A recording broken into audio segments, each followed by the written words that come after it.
Tenim un retir de cavalls, per cavalls jubilats, cavalls que han treballat tota la seva vida en diverses disciplines, cavalls rescatats, cavalls amb descans i cavalls en recuperació.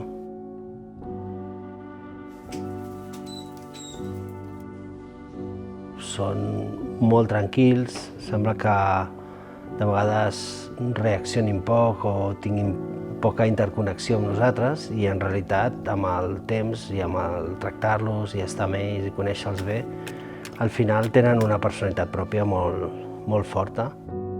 De vegades tenim la sensació que hi ha com una mica de telepatia, no? I transmeten coses, només amb la mirada, amb el gest. És increïble perquè se t'obre un món diferent, no? Però al mateix temps amb similituds, veus similituds amb la nostra manera de ser com a humans. Avalon, Milonga, Damasco, Mabel, Yankee.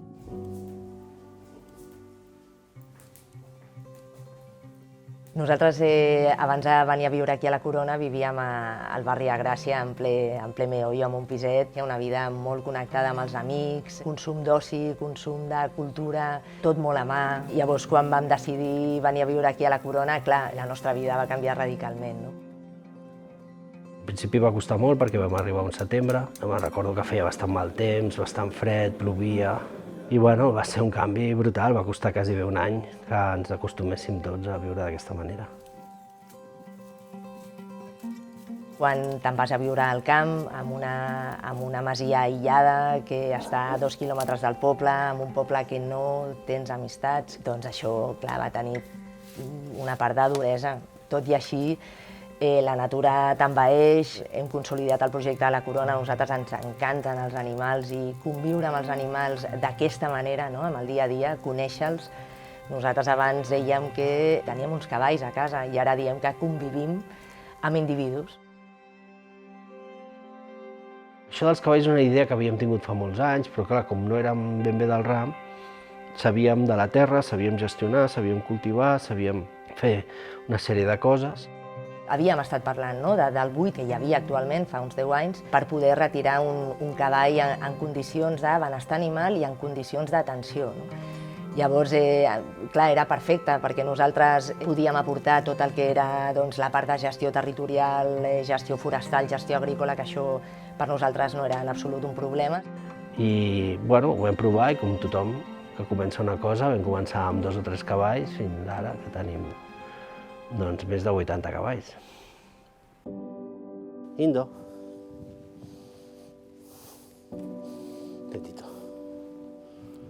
Aquest cavall va tenir molta sort perquè era un cavall que havia estat competint molts anys amb carreres de trotó, de sulky, i ens consta que l'havien maltractat moltíssim, que perquè corrés més, que fos més ràpid, que havia sigut un gran campió, de fet, li posaven àcid a les potes, li clavaven claus, petits claus, doncs van aconseguir rescatar-lo i realment va arribar aquí molt trasbalsat, molt maltractat, quasi no et podies apropar i bueno, fins que ens va anar coneixent a poc, ara ja li podem fer tot, ens podem apropar, li podem fer els cascos, Indo, li podem fer la boca, s'ha transformat. El meu avi era d'un poble molt petit que està al Bages, que es diu Rocafort, i va decidir molt jove baixar a Terrassa. Estudiava durant les nits a fer enginyeria tèxtil i durant els dies treballava en fàbriques tèxtils, d'aprenent, etc. I a partir d'allà va fer fortuna. En aquella època encara moltes de les fàbriques funcionaven amb carbó, llavors ell va pensar de comprar finques per poder fer carbó i fer funcionar les fàbriques. Parlant, hem anat lligant que com que hi ha un cicle, no? D'alguna manera nosaltres estem retornant, agraint a la finca tot el que ella va donar per a aquestes indústries i perquè la vida al Pol pogués mantenir tot aquest patrimoni que després ens ha arribat a nosaltres. Hem modificat la manera de treballar a la finca. Van canviar els objectius productivistes per objectius conservacionistes, per objectius de prevenció d'incendis forestals i per objectius també d'adaptació al canvi climàtic. Per dalt.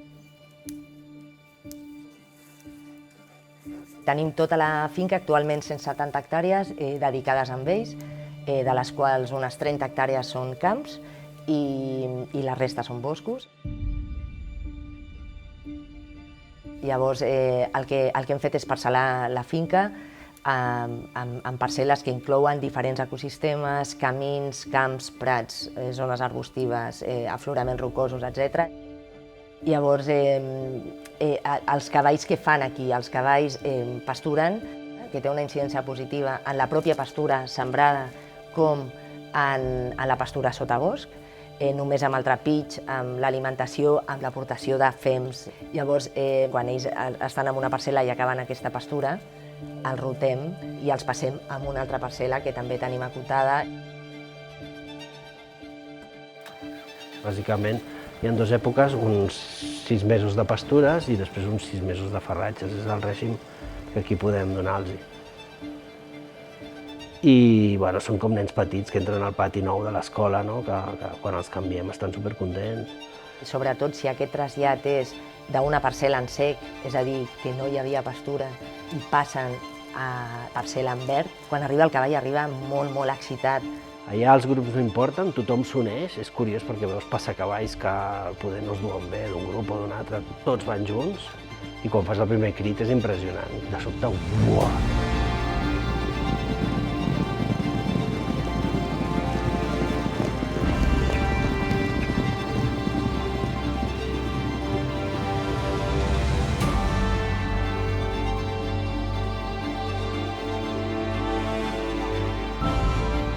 La veritat és que és emocionant, emocionant. És una sensació d'energia, de felicitat, de llibertat. Un cavall en llibertat és un cavall que retorna una mica en els seus orígens, en la manera en què vivien ancestralment. Evidentment, nosaltres, amb els límits de la nostra finca, tot i ser molt gran, doncs no és ben bé arribar a ser un cavall en llibertat. De fet, nosaltres intervenim molt en el que els hi convé, però sí que intentem reproduir al màxim el que seria la vida salvatge o la vida dins la natura del cavall. La corona per nosaltres és cavalls i un munt d'actuacions per una gestió holística, com ens agradaria que fos el món, en definitiva. Aquesta vida aquí ens ha canviat, ens ha fet quelcom més espiritual, es podria dir, no? Ens han canviat molt els horitzons i què és la felicitat, cap a on volem anar. Hem après a estimar-nos més a nosaltres perquè estàvem molt enfocats cap a l'entorn. Bé, tot plegat ens ha fet, jo crec, millors persones. Molta gent ens comenta que bé que viviu, que aquí la natura, que té avantatges i té inconvenients. Té la seva duresa, té la seva llunyania. Normalment també vivint en una situació de treballar en el camp, d'estar en el camp, d'estar sempre aquí, doncs normalment quasi sempre estàs a la feina també. I sempre hi ha coses que millorar, coses que fer, coses que treballar. No és tot flors i violes, però bueno, és molt difícil tornar a la ciutat després d'això també, però bueno, sobretot que és un plaer llevar-se al matí i tenir el bosc, l'aire pur i el cel i tot el que ens acompanya, no?